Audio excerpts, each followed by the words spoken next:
सबसे पहले सर को मैं नमस्कार करता हूं और आज हमारे बीच हैं हमारे respected learning council Shri Shanti Prakash, advocate on record supreme court of India. Sir से हम जानना चाहेंगे अबाउट द जुडिशरी सिस्टम के बारे में। आज जो देश में कॉलेजियम प्रणाली चल रही है सर, वो कॉलेजियम प्रणाली हमारे दर्शकों को बताएंगे सर क्या है और हमें इसको किस तरह कुछ गिने चुने प्रतिनिधि इसमें शामिल होते हैं। हम चाहते हैं कि देश के सभी समुदाय के सभी वर्गों के और अधिवक्ता इसमें शामिल हों, सभी को बराबर प्रतिनिधित्व मिले। सर इसके बारे में आपका क्या कहना है सर? सभी को नमस्कार। आपने ये जो प्रश्न किया है, प्रश्न का उत्तर देने से पहले बताना चाहूँगा, मेरा नाम शांति प्रकाश है और मैं सुप्रीम कोर्ट में एडवोकेट ऑन रिकॉर्ड के तौर पर प्रैक्टिस कर रहा हूँ। आपका जो प्रश्न है कॉलेजियम सिस्टम के बारे में, देखिए जब federal court, privy council courts British period में थे, जब देश आज़ाद हुआ और आज़ाद होने के साथ भारत में सुप्रीम कोर्ट की स्थापना कॉन्स्टिट्यूशन के अंतर्गत की गई और उस समय जो अपॉइंटिंग सिस्टम था जजेस का, वही सिस्टम कंटिन्यू सरकार ने रखा। जैसे जैसे केसेस की संख्या बढ़ती गई तो जजेस की आवश्यकता हुई कि सुप्रीम कोर्ट में भी उन सारे केसेस को डील करने के लिए जजेस की संख्या बढ़ाई जाए और आज की डेट में 34 जज हैं। कॉलेजियम सिस्टम जब आया तो सरकार ने एक नेशनल जुडिशियल कमीशन बनाया और सरकार ने कहा कि जो नेशनल जुडिशियल कमीशन है इसके तहत ही जजेस का अपॉइंटमेंट होगा सुप्रीम कोर्ट और हाई कोर्ट। सुप्रीम कोर्ट ने उस एक्ट को अपने यहाँ सुनवाई किया और ये कहा कि ये एक्ट जो है न्यायिक व्यवस्था में हस्तक्षेप करता है, क्योंकि जुडिशियल जो सिस्टम है इंडिया का वह एक इंडिपेंडेंट जुडिशियल सिस्टम है, इसलिए सरकार का इसमें कोई भी हस्तक्षेप नहीं होना चाहिए। उस हस्तक्षेप को रोकने के लिए सुप्रीम कोर्ट ने नेशनल जुडिशियल कमीशन को खारिज कर और कॉलेजियम सिस्टम को ही बरकरार रखा। कॉलेजियम सिस्टम में चीफ जस्टिस ऑफ इंडिया और सीनियर एडवोकेट्स उस कमेटी में होते हैं जो जजेस का सिलेक्शन करते हैं। इनकी रिकमेंडेशंस हाई कोर्ट्स के चीफ जस्टिस ऑफ इंडिया के मार्फत आती, वो उनकी योग्यता के आधार पर, उनकी परफॉर्मेंस के आधार पर उनको रेकमेंड करते हैं। इस कॉलेजियम सिस्टम से जो SC ST के लोग हैं, OBCs के लोग हैं, इनको पर्याप्त अवसर नहीं मिल पा रहा है। अभी भारत में जो वर्तमान चीफ जस्टिस ऑफ इंडिया हैं वो 52वें चीफ जस्टिस हैं और इससे पहले एक शेड्यूल कास्ट के चीफ जस्टिस ऑफ इंडिया हुए जस्टिस KG बालाकृष्णन जी, और दूसरे जो वर्तमान चीफ जस्टिस हैं जस्टिस भूषण रामकृष्ण गवई। 52 में अगर रिजर्वेशन सिस्टम होता तो हमारे चीफ जस्टिस काफ़ी सारे बनते और जजेस भी बहुत सारे बनते, लेकिन अभी तक इस कॉलेजियम सिस्टम में रिजर्वेशन का कोई प्रावधान नहीं किया गया। मेरा ऐसा मानना है कि भारतीय संविधान में बाबा साहब ने इस चीज़ की व्यवस्था की थी कि शेड्यूल ट्राइब्स के लोगों को पर्याप्त अवसर मिलना चाहिए और जहाँ भी पोस्ट हैं, वैकेंसीज हैं, वो किसी भी क्षेत्र में हो, वहाँ इस वर्ग के लोगों को आरक्षण मिलना चाहिए।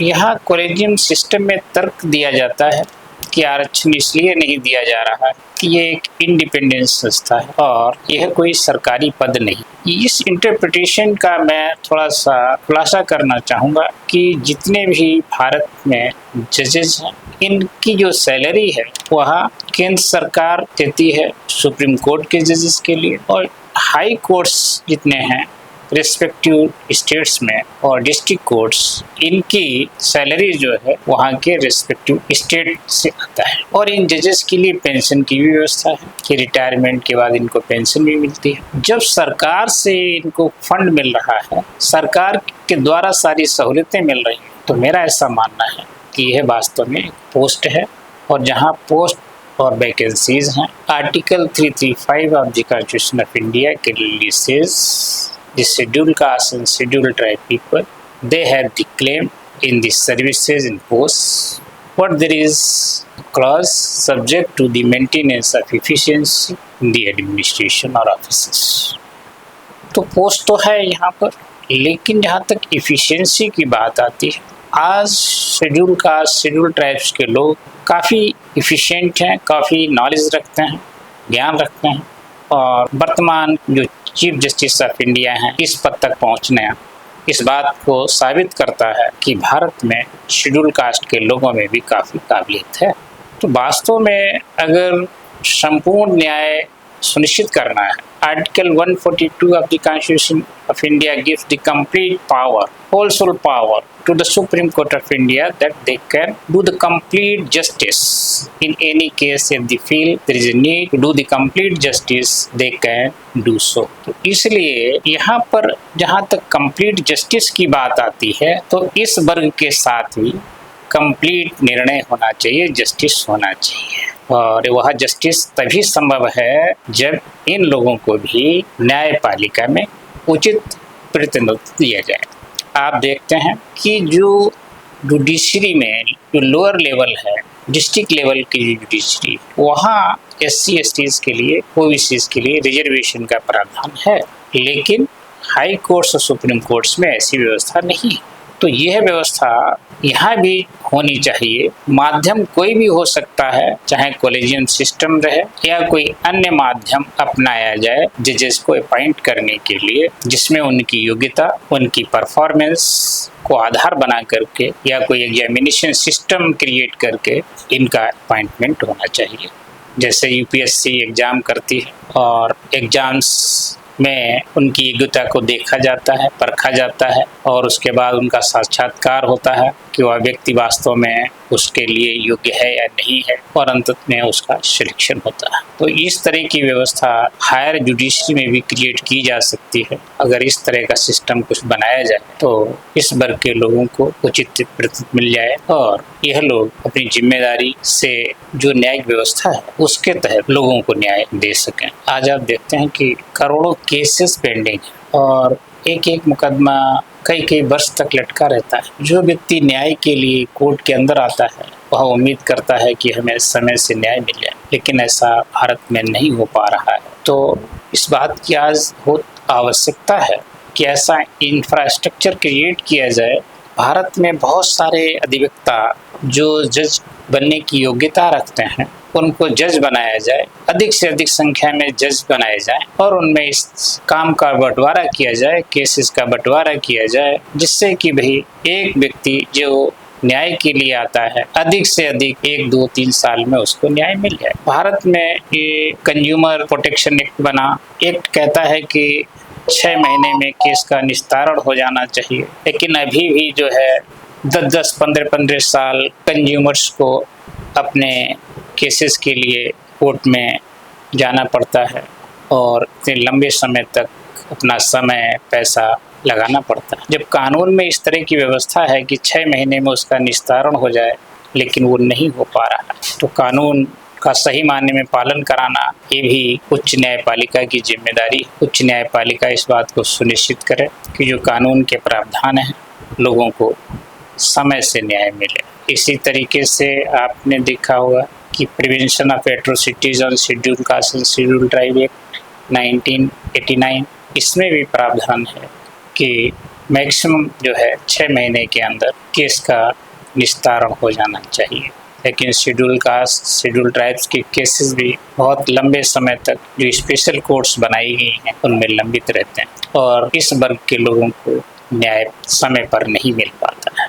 तो इसमें भी जो उच्च न्यायपालिका है उसकी जिम्मेदारी बनती है, दायित्व बनता है कि उन कानूनों का पालन करवाएं जिससे सुनिश्चित किया जा सके कि अनुसूचित जाति, जनजाति या देश के तमाम जो नागरिक हैं जो कोर्ट्स में निगाहें लगाए रहते हैं कि उनको न्याय मिल जाए, तो उनको समय पर न्याय सुनिश्चित कराना हमारी उच्च न्यायपालिका का दायित्व और कर्तव्य बनता है। सर, हम ये जाना आपसे तो काफ़ी ऐसी चीज़ें निकल के आई और मुझे इस बात की प्रसन्नता है सर, जैसे आप बता रहे थे कि हमारी कुछ दिन पहले ही honourable chief justice of India से मुलाकात हुई। तो सर, मुलाकात के समय आपने क्या प्रश्न CJI सर से रखे और मूर्ति लगाने के विषय में आपका क्या राय है सर? ये जो नहीं लग पा रही है ग्वालियर में, और बाबा साहब की सुप्रीम कोर्ट ऑफ इंडिया में बाबा साहब की स्टैच्यू है, 26 नवंबर 2024 को संविधान दिवस के अवसर पर डी.वाई. चंद्रचूड़ और माननीय महामहिम राष्ट्रपति जी के नेतृत्व में लगाई गई थी। तो सर इसका इतिहास क्या है स्टैच्यू लगाने का, और किस तरह ये हमारे भारत के पहले कानून मंत्री बाबा साहब अम्बेडकर को जबकि पूरा विश्व जान रहा है, तो कुछ संकीर्ण विचारधारा के लोग इस बात को किस एंगल से देखते हैं? तो सर इसके बारे में क्या कहना सर आप? किस तरह बाबा साहब की मूर्ति को लगाकर और बल्कि कानून के न्यायविद के क्षेत्र में संदेश राष्ट्रहित में जाना चाहिए, इस पर आपके विचार जानना चाहता हूँ सर। देखिए, भारत के अंदर तीनों अंग हैं। हाँ सर। कार्यपालिका और न्यायपालिका, यह तीनों के तीनों बाबा साहब के बनाए हुए संविधान से गवर्न होते हैं।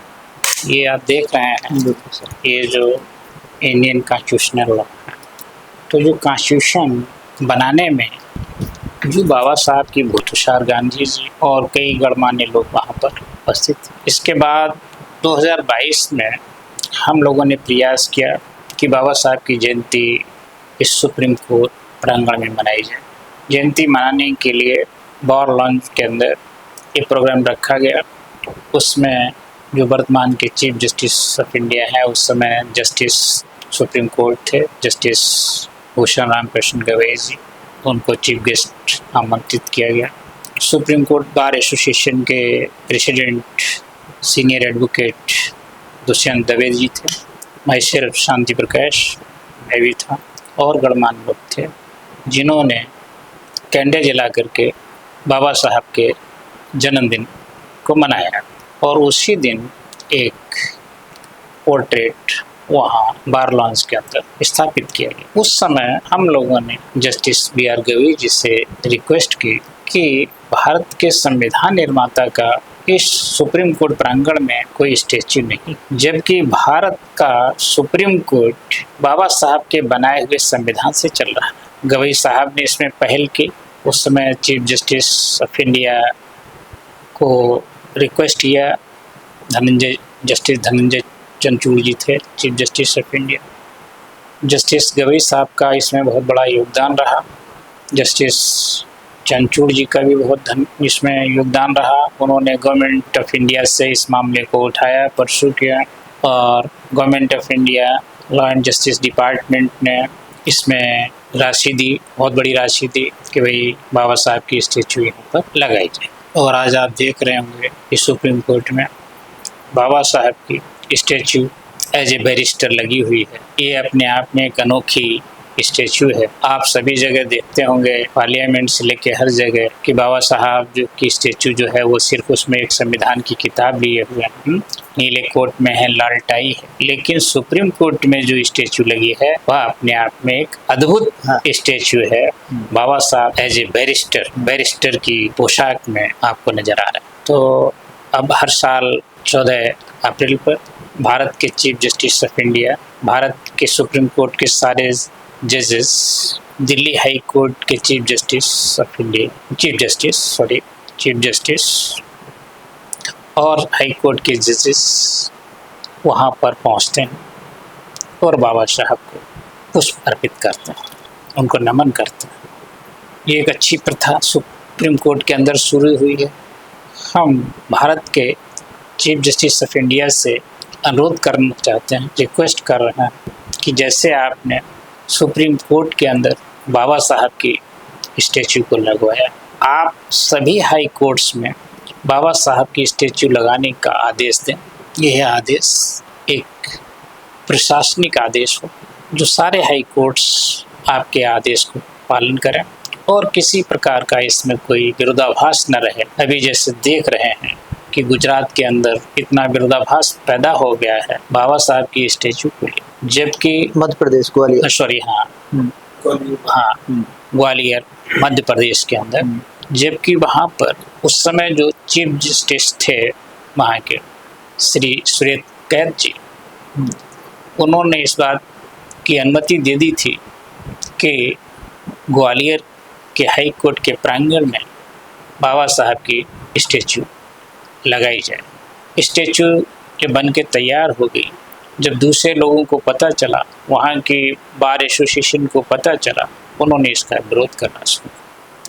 ये विरोध मेरी समझ से वाजिब नहीं, जायज़ नहीं है, क्योंकि जो संविधान है बाबा साहब के द्वारा जो लिखा गया है, जो ड्राफ्टिंग कमेटी के चेयरमैन थे, ड्राफ्टिंग कमेटी के चेयरमैन होने के नाते और जो ड्राफ्ट करने में बाबा साहब की सबसे ज़्यादा अहम भूमिका रही, तो सभी को इस बात का सम्मान करना चाहिए कि भाई बाबा साहब सभी के सम्मानीय हैं, सभी के पूजनीय हैं।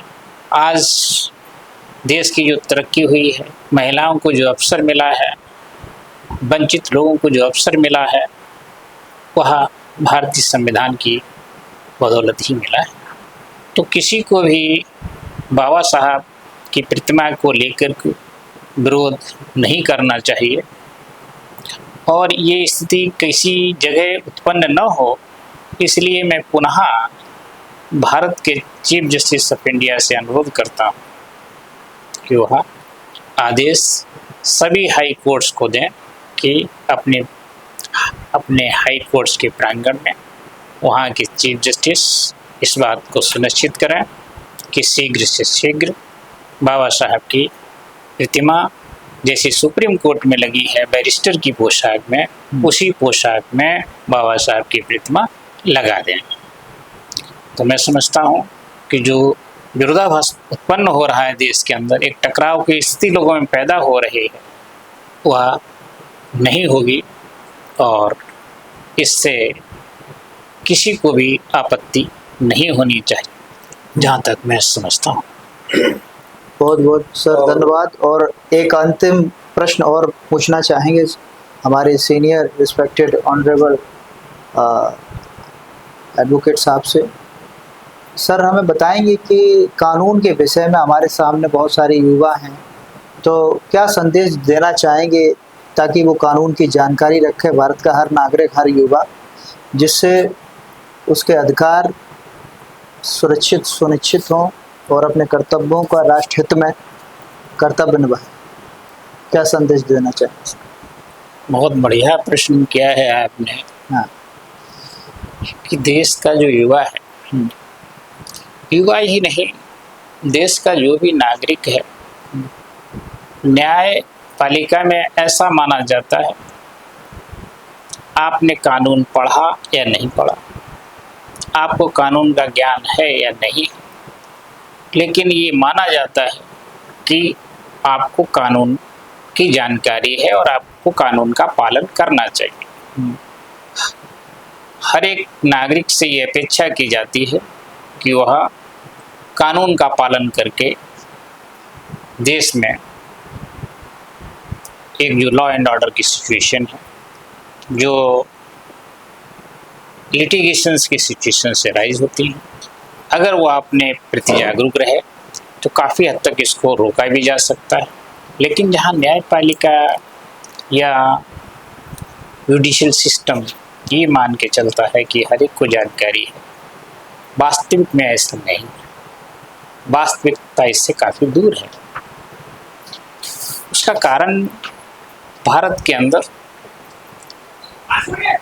शिक्षा का अभाव है।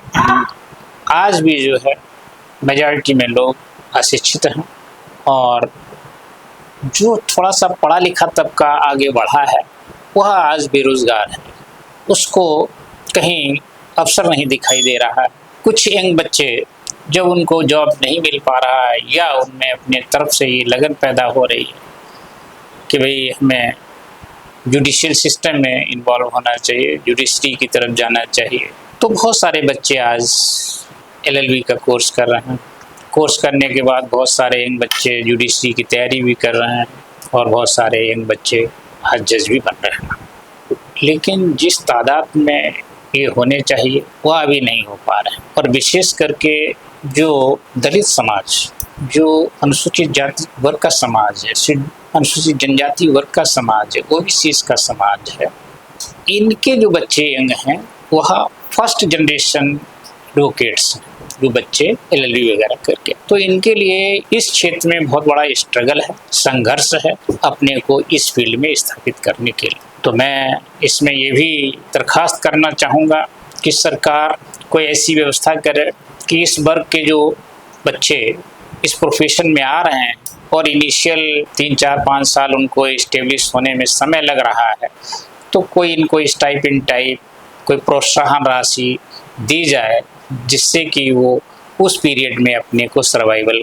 कर सकें राइट। और अपने दायित्व को वो बखूबी निभा सकें। बहुत धन्यवाद सर। हमारे साथ थे हमारे सीनियर एडवोकेट शांति प्रकाश जी, और हमें जिन्होंने 3 ज्वलंत मुद्दों पर जुडिशरी के कॉलेजियम प्रणाली के बारे में, दूसरा बाबा साहब के स्टैच्यू के विषय में और उनके इतिहास के बारे में बताया, और युवाओं को कानूनी जानकारी और कैरियर के विषय में रोचक जानकारी प्रदान की। तो ये सब जानकारी हमारे प्रत्येक भारतीय युवा को रखनी चाहिए, और कानून के माध्यम से ही देश चलता है, जो कि बाबा साहब ने विश्व का सबसे बड़ा इंडियन कॉन्स्टिट्यूशन बनाया। कहते हैं बाबा साहब ने जब कॉन्स्टिट्यूशन बनाया तो उन्होंने made in speech in parliament में उस समय कहा था कि I feel the constitution is workable, it is flexible, it is strong enough the country hold both peace time and war time.